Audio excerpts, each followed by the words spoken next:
நிழல் ட்ரஸ்ட் ஆரம்பிக்கிறதுக்கான நோக்கம் என்ன சார்? இன்னைக்கு நினைச்சு நாளைக்கு ஆரம்பிக்கிற மாதிரி பண்ணல சார். ட்ரஸ்ட் நடத்தணும்னாலே நம்மளுக்கு ஒரு பெரிய டீம் தேவைப்படும். இது எப்படி சார் இது ஆப்ரேட் பண்ணணும்? ஆனால் உள்ள வந்ததுக்கு அப்புறம் பார்த்தோம்னா நிறைய குழந்தைகள் நிறைய குடும்பங்கள் நல்லா கஷ்டப்படுறாங்க. சார், நிழல் ட்ரஸ்ட் ஆரம்பிச்சு நிறைய இம்பேக்ட் ஆகிருக்கும். அதில் ஒரு சில விஷயங்கள் நீங்கள் ஷேர் பண்ணிக்கலாம். நீங்கள் கேட்குறதா ஒன்று சொல்கிறேன்.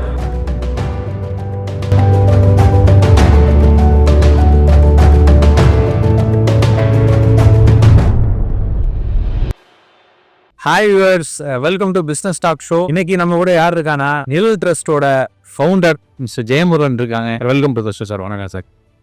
சார், நிழல் ட்ரஸ்ட் அப்படின்னா என்னென்னு சார், நிழல் ட்ரஸ்ட் அப்படின்றது பார்த்தோன்னா படிக்க முடியாத ஏழை குழந்தைகளுக்கு அவங்களுக்கு தேவையான கல்வி அறிவை கொடுக்கறதுக்கு நம்ம என்னெல்லாம் பண்ண முடியுமோ அவங்களுக்கு தேவையான பண வசதியை கொடுத்து ஹெல்ப் பண்ணுறது தான் நிழல் ட்ரஸ்டோட முக்கியமான ஏன் சார். நிழல் ட்ரஸ்ட் ஆரம்பிக்கிறதுக்கான நோக்கம் என்ன சார்? அது ஏன் நீங்கள் அதை ஆரம்பிக்கணும்னு நினைச்சாரு? நிழல் ட்ரஸ்ட் ஆரம்பிக்கிறது நம்ம இன்னைக்கு நினைச்சு நாளைக்கு ஆரம்பிக்கிற மாதிரி பண்ணல சார். கோவிட் வந்த டயத்தில் நான் ஹாஸ்பிட்டல் செக்டரில் ஒர்க் பண்ணுறதுனால அப்போ நிறைய லோயர் மிடில் கிளாஸ் ஃபேமிலிஸில் நிறைய பேர் நான் பார்த்தேன். அந்த சமயத்தில் அவங்கள சேவிங்ஸே ஒரு சில அமௌண்ட்டை தான் வச்சு தான் அவங்களோட வாழ்க்கையே இருக்கும். அந்த மாதிரியான சமயத்தில் இந்த கோவிட் பாதித்து ஹாஸ்பிட்டல் வந்து அப்போ உள்ள செலவுகள்லாம் அவங்களுக்கு நல்லாவே தெரிஞ்சிருக்கும். அந்த மாதிரி செலவுகள்லாம் பண்ணி சில பேர் அந்த கோவிலேருந்து வெளியே வராமல் போனவங்களும் உண்டு. அப்போ அவங்களோட வாழ்வாதாரம் பார்த்தீங்கன்னா சம்பாதிச்ச பணமும் போயிடும், அவங்களோட வாழ்க்கையே முடிஞ்சு போன மாதிரியான கட்டாயத்தில்லாம் இருக்கும். அப்போ கேள்விக்குறியாகிறது பார்த்தோன்னா அந்த குடும்பத்தில் ஒருத்த குழந்தைகளோட படிப்பு தான் கேள்விக்குறியாகும்.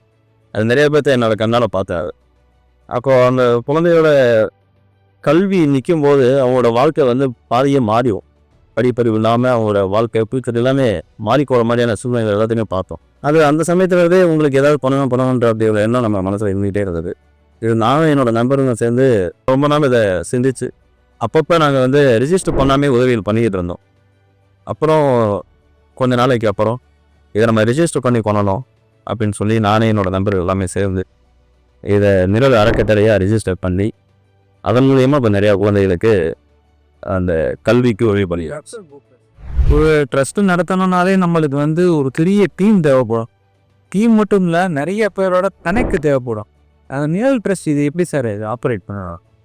சார், நாங்கள் இனிஷியலாக ஸ்டார்ட் பண்ணும்போது எங்களோட நம்பர் ஒரு 20-30 பேர் சொல்ல ஸ்டார்ட் பண்ணோம் சார். ஸ்டார்ட் பண்ணி ஒரு நல்ல எண்ணத்தோடு கொண்டு போனாங்க. நம்மளால் முடிஞ்ச உதவிகளை பண்ணுவோம். ஆனால் உள்ளே வந்ததுக்கப்புறம் பார்த்தோம்னா நிறைய குழந்தைகள் நிறைய குடும்பங்கள் நல்லா கஷ்டப்படுறாங்க. அவங்களோட இந்த கல்வின்ற ஒன்று இல்லாமல் அவங்களோட வாழ்வாதாரமே அவங்களோட ஃப்யூச்சரே கெட்டு போகிற மாதிரியான நிறைய விஷயம் நாங்கள் சமுதாயத்தில் பார்க்க ஆரம்பித்தோம். இதுக்கப்புறம் என்ன பண்ண ஆரம்பித்தோம், அந்த நாங்கள் நண்பர்கள் இருக்கோம் இல்லையா, இவங்க 10 பேர் அவங்களோட நண்பர்கள் இவங்களெல்லாம் பேசி இந்த நிழல் ட்ரஸ்ட்டுக்குள்ளே டோனர்ஸை உள்ளே கொண்டு வந்தேன். இப்போ இதில் நிழல் ட்ரஸ்ட்டுக்கு டோனர்ஸை 200க்கும் மேற்பட்டவங்க இருக்காங்க. இவங்க மூலியமாக எங்களுக்கு நிழல் ட்ரஸ்ட்டுக்கு ஃபண்ட் டொனேஷன் அவங்க எல்லாமே கொடுக்குறாங்க. நாங்கள் இது வரைக்கும் யாருக்கிட்டேயும் போய் எங்களுக்கு நிழல் ட்ரஸ்ட்டுக்கு டொனேஷன் பண்ணுங்கன்னு நம்ம சொன்னது கிடையாது. அவங்களாவே மாதம் ஒரு மினிமம் 500 rupees அப்படின்றது எங்களோட ஒரு விஷயமா வச்சுருக்கோம். அந்த 500 ரூபாய் மாதம் அவங்களே போட்டுறாங்க. இது போக அவங்களோட பிறந்த நாள், குழந்தையோட பிறந்த நாள், கல்யாண நாள் அப்படின்ற விஷயங்கள் எல்லாத்தையுமே அவங்களால முடிஞ்ச உதவி 5000 10,000 அப்படின்ற விஷயத்தை இதில் பண்ணும்போது நம்ம நிறைய குழந்தைகளை இப்போ படிக்க வைக்கிறதுக்கு இதெல்லாம் ஒரு முக்கிய காரணமாக இருக்குது. இதில் நிறைய பேர் இதில் பண்டு போதாமே சொல்கிறீங்க. இப்போ நிழல் ட்ரஸ்ட்டில் ஒருத்தவங்க மெம்பர் ஆகிறாங்க அப்படின்னா அந்த பணம் அந்த டிரான்சாக்ஷன் இதெல்லாம் எப்படி டிரான்ஸ்பரண்ட்டாக எல்லா மெம்பருக்கும் அதை தெரியப்படுத்துறீங்க சார்? நாங்கள் இதில் எல்லாமே கான்ஃபிடண்ட்டாக வச்சுருக்கோம் சார்.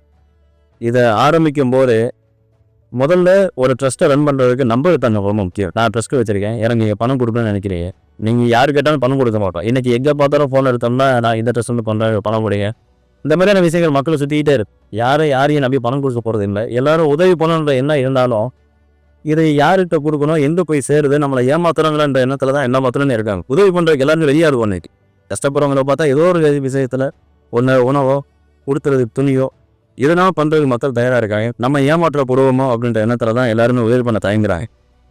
இதுக்காக தான் நாங்கள் என்ன பண்ணோம், நிழல் ட்ரஸ்ட்டை ஸ்டார்ட் பண்ணணும்னு முடிவு பண்ண அன்றைக்கி இதுக்கு வெப்சைட்டை க்ரியேட் பண்ணோம், ஒரு மொபைல் ஆப் ரெடி பண்ணோம். இது எல்லாத்தையும் பண்ணி அதுக்கப்புறம் நாங்கள் டொனேஷனை வாங்க ஆரம்பித்தோம். ஸோ நாங்கள் பண்ணுற ஆக்டிவிட்டீஸ் எல்லாத்தையுமே நாங்கள் இன்ஸ்டா பேஜில் போடுறது, டொனேஷன் பண்ணுறவங்க இருக்கிற குரூப்பில் போடுறது எல்லாத்தையுமே வெளிப்படையாக பண்ணுவோம். நிழல் ட்ரஸ்ட் ஆரம்பிச்சு நிறைய இம்பாக்ட் ஆயிருக்கும். அதுல ஒரு சில விஷயங்கள் எங்களுக்கு ஷேர் பண்ணிக்கலாமா சார்? இதுவரை உதவி பண்ண எல்லா பேருமே அந்த உதவி பண்ணுறதே ஒரு மனநிறைவு தான் சார். இதில் நீங்கள் கேட்குறதா ஒன்று சொல்கிறேன். டீச்சர் ட்ரைனிங் ஒரு பொண்ணு படிச்சுட்டு இருந்தாங்க சார். அவங்க ஃபைனல் இயர் முடிக்கும் போது அவங்க அப்பா அம்மா 2 பேரும் ஒரு ஆக்சிடென்ட்ல தவறிடுறாங்க சார். அந்த பொண்ணுக்கு வந்து 2 தம்பி 2 தங்கச்சி சார். இந்த சூழ்நிலையில அந்த பொண்ணால அந்த எக்ஸாம் ஃபீஸ் ஒரு 40,000 ரூபாய் கட்ட வேண்டியது அந்த பொண்ணால கட்ட முடியல. அதனால அந்த படிப்பு அப்படியே நின்று அந்த டிகிரியை கம்ப்ளீட் பண்ண முடியல. அந்த 4 குழந்தைங்க அவங்க தாத்தா பாட்டியோட அந்த பொண்ணு வளருது. இப்போ திடீர்னு நமக்கு நிழல் ட்ரெஸ் தேடி அவங்க வராங்க. இந்த மாதிரி நாங்கள் ரொம்ப கஷ்டப்படுறோம், இந்த மாதிரி 4 குழந்தைங்க இருக்காங்க அப்படின்னும் போது அந்த 40,000 ரூபாயை நம்ம நிழல் ட்ரஸ்ட் மூலியமா அந்த பொண்ணுக்கு ஃபீஸ் பே பண்ணுறோம். பண்ண உடனே அவங்க அந்த டிகிரியை கம்ப்ளீட் பண்ணிடுறாங்க. ஒரு ஸ்கூல்ல டீச்சரா ஜாயின் பண்ணிடுறாங்க. இப்போ அந்த பொண்ணோட சம்பாத்தியத்தில் அந்த 4 குழந்தைகள் அந்த பொண்ணு படிக்க வைக்கும். இதை பார்க்கும்போது உண்மையாவே நமக்கு ஒரு மிகப்பெரிய ஒரு மனநிறைவு ஏற்படும். எதை நினைச்சு இந்த ட்ரஸ்ட்டை உருவாக்கணுமோ அது முழுமையாக அடைஞ்ச ஒரு சந்தோஷம், ஒரு திருப்தி, அதுதான் நமக்கு தேவையான ஒரு விஷயமா இருக்கு. நம்ம நிறைய சம்பாதிக்கலாம், நம்ம செல்ஃபா நம்ம நிறைய பேர் போக நமக்கு கிடைக்கலாம், நம்ம செய்யற வேலையினாலையும் நம்ம வாழ்க்கை முறையினாலையும். இந்த மாதிரியான சின்ன விஷயங்கள்ல கிடைக்கிற ஒரு மன திருப்தி சார் அது எதுலையுமே கிடைக்காது. நம்ம கூடி ரூபா கொடுத்து வாங்கினாலும் பெரிய கார்ல போனாலும் இதுல கிடைக்கிற சந்தோஷம் அப்படி ஒரு திருப்தி சார். இதை எல்லா பேருமே நிழல் ட்ரஸ்ட் நம்பி அவங்க கொடுக்குற ஒவ்வொரு ரூபாய்க்கும் கணக்கோடையும் அந்த ஒவ்வொரு ரூபாயும் பயனுள்ள படிக்க முடியாத பண வசதி இல்லாம படிக்க முடியாத குழந்தைகளை அவங்களோட ஃபியூச்சரை அடுத்த லெவலுக்கு எடுத்துட்டு போறதுக்கான ஒரு விஷயமா அந்த நிழல் ட்ரஸ்ட் சார். ஸோ நீங்க சொல்றவங்க எல்லாம் உதவுற மனப்பான்மை இருந்ததுன்னா நிழல் ட்ரஸ்ட் மூலியமா பல குழந்தைகளோட படிப்பறிவை உயர்த்தலாம் சார்.